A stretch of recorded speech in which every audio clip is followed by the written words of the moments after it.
Assalamualaikum warahmatullahi wabarakatuh. Alhamdulillahirrahmanirrahim. Allahumma sholli ala sayyidina Muhammad wa ala ali sayyidina Muhammad. Bila kita lanjutkan tafsir surat Al-Fatihah ayat 2. Alhamdulillahirrahmanirrahim. Pada ayat pertama surat Al-Fatihah, Allah SWT memulai firman-Nya dengan menyebut basmalah untuk mengajarkan kepada hambanya agar memulai sesuatu perbuatan yang baik dengan menyebut basmalah itu sebagai pernyataan bahwa dia mengerjakan perbuatan itu karena Allah dan kepadanya lah dia memohonkan pertolongan dan berkat. Maka pada ayat ini Allah SWT mengajarkan kepada hambanya agar selalu memuji Allah. Alhamdulillah, memuji oleh karena sesuatu nikmat yang diberikan oleh yang dipuji, atau karena suatu sifat keutamaan yang dimilikinya. Semua nikmat yang telah dirasakan dan didapat di alam ini dari Allah, sebab dialah yang jadi sumber bagi semua nikmat. Yang mempunyai sifat-sifat kesempurnaan hanyalah Allah semata. Karena itu Allah sajalah yang berhak dipuji. Ada manusia dipuji orang berhubungan dengan jasanya yang banyak atau akhlak dan budi pekertinya yang luhur. Tapi orang memujinya itu pada hakikatnya memuji Tuhan dengan disengaja atau tidak, karena Allah lah yang menjadi pangkal bagi semua yang disebut itu. Berhubung nikmat Allah yang sangat banyak dan berhubung sifat-sifat kesempurnaan yang dipunyai oleh Allah, maka sudah selayaknya lah manusia selalu memujinya. Orang yang menyebut Alhamdulillah bukanlah hanya mengaku bahwa puji itu teruntuk bagi Allah semata, bahkan dengan ucapannya itu dia memuji Allah.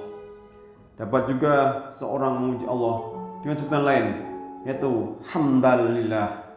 Tetapi alhamdulillah itulah yang dipakai Allah di sini, karena susunan semacam itu mengandung arti tetap, yakni dipahamkan di dalamnya bahwa Allah selamanya dipuji, bukan sewaktu-waktu saja.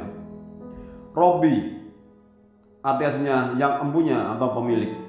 Di dalamnya terkandung arti mendidik, yaitu menyampaikan sesuatu kepada keadaannya yang sempurna dengan berangsur-angsur. Alamin artinya semesta alam, yakni semua jenis alam. Alam itu berjenis-jenis macamnya, yaitu alam tumbuh-tumbuhan, alam binatang, alam manusia, alam benda, alam makhluk yang bertubuh halus umpamanya malaikat, jin, dan alam yang lain.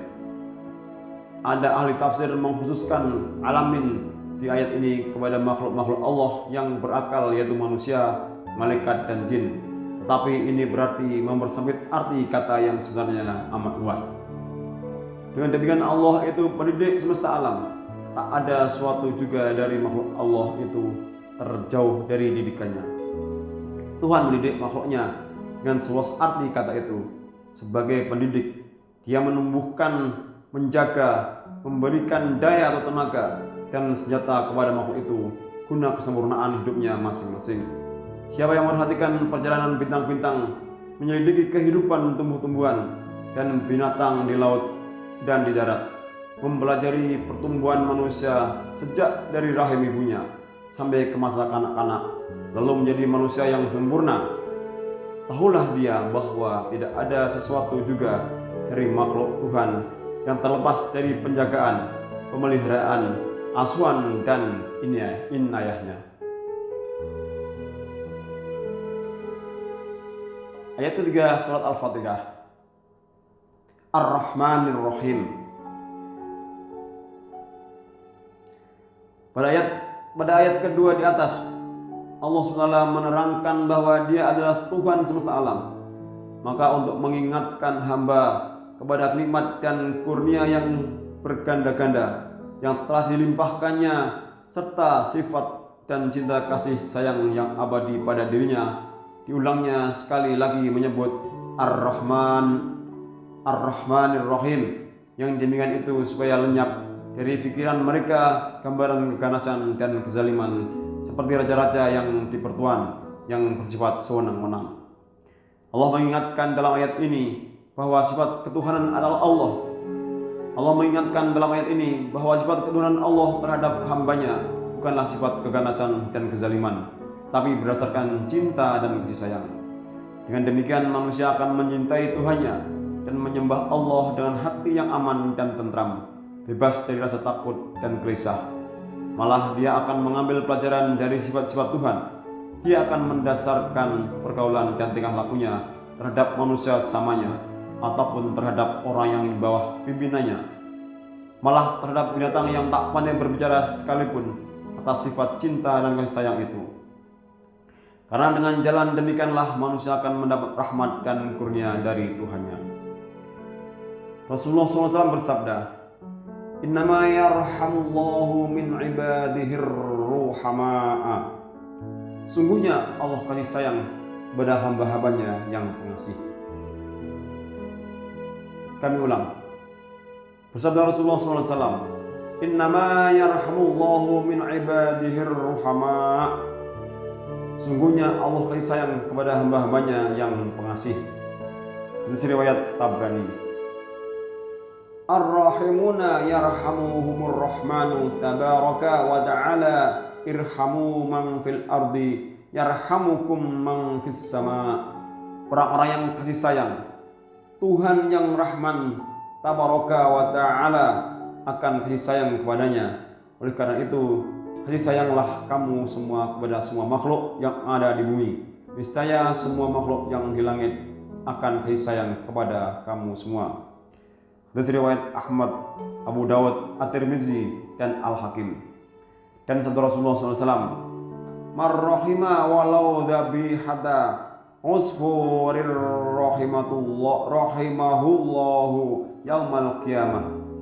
Barang siapa orang yang kasih sayang meskipun kepada seekor burung pipit yang disembelih, Allah kasih sayang kepadanya pada hari kiamat. Hadis riwayat Bukhari. Maksud hadis tersebut ialah pada waktu menyembelih burung itu dengan sopan santun, umpamanya dengan pisau yang tajam, dapat pula dipahami dari urutan kata Ar-Rahman, Ar-Rahim itu bahwa penjagaan, pemeliharaan dan asuhan Tuhan terhadap semesta alam bukanlah lantaran mengharapkan sesuatu dari alam itu, hanya semata-mata karena rahmat dan belas kasihan daripadanya.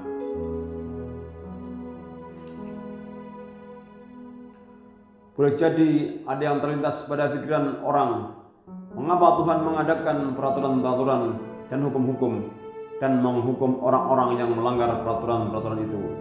Keraguan ini akan hilang bila diketahui bahwa Allah SWT mengadakan peraturan-peraturan dan hukum-hukum.